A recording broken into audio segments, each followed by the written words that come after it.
PMDD is fucking wild. So I have spent like the last hour and a half bawling my fucking eyes out. I'm at the start of that 2 weeks PMDD period, so it's going to be a rough month, y'all.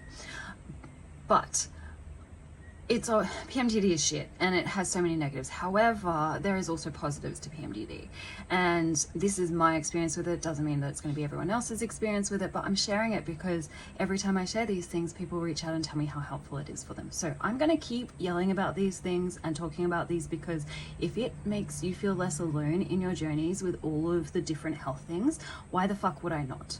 Also, if you have hypermobility or ADHD, you have an increased risk of having something like PMDD as well. So as most of my followers are, they have hypermobility or ADHD or both. It's super prevalent for both of those things to happen in circus. So I'm going to keep talking about it. Anyway, talking about the pros and cons of PMDD. Cons is obviously like you're more emotional, your hormones are all over the place, you feel like you're going fucking crazy. In extreme situations, like your brain tells to fucking tell you to off yourself. It's like, it's wild, and it's literally your hormones, you get your period, and then suddenly life is significantly better. It's fucked. Layer in perimenopause and the extra extremes that come with that, oh my god, it's a ride. But one thing that I have noticed, and so I got my PMDD diagnosis 12 months ago, and one thing that I have noticed in all of the work that I have done with all of the mental health things that I have had in the last year on top of the PMDD and working through all of that, is the biggest emotional breakthroughs I have happen when I am in PMDD land. And like, so when you have PMDD, you're more emotional. So you know, like the cry over spilled milk, for example, like you cry more easily, you're more emotional, things affect you more easily. So you have harder time regulating your moods. So if this is where your mood normally is, let's see if we can get in focus. This is where your mood normally is, then when you have PMDD, it drops down to like here, say. But what is great with this, in my experience, is that like any unprocessed shit, which say is like buried right down, down there somewhere, it brings it closer to the surface. And what that means, for me at least, is that my threshold, so like my ability to suppress stuff, has lowered, but then the deep emotional stuff has risen. So it's all kind of in this same sort of level.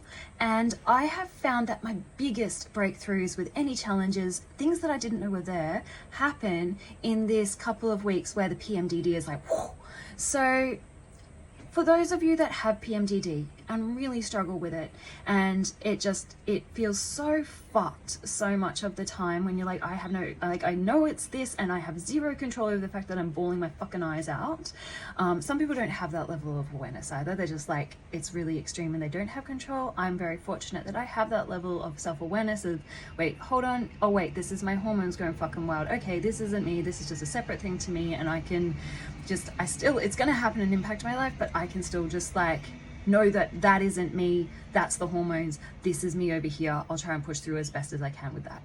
Not everyone has that, but for those of you that can, I highly encourage you to leverage that reduced emotional suppression to work on the deeper stuff if you are in a place that you can mentally manage that, because it is so helpful. Just like one thing, and honestly, I don't ever think about the things that I need to process. It just comes up and I roll with it. I identify that's what's going on, and then I roll with it, and I work through myself by journaling, or I talk to a therapist, or maybe a friend that is really knowledgeable. Don't trauma dump on your friends. You know, go talk to, I don't know, even if it's a lifeline or something like that, if you don't have anyone. But you know, you can have friends that have advice as well, so, or have had similar experiences. So I hope that's helpful for anyone that does have PMDD and is feeling really overwhelmed by it, and that their emotions just take control of them, because there is positives to it, and it's just about identifying those and learning how to leverage those to your advantage.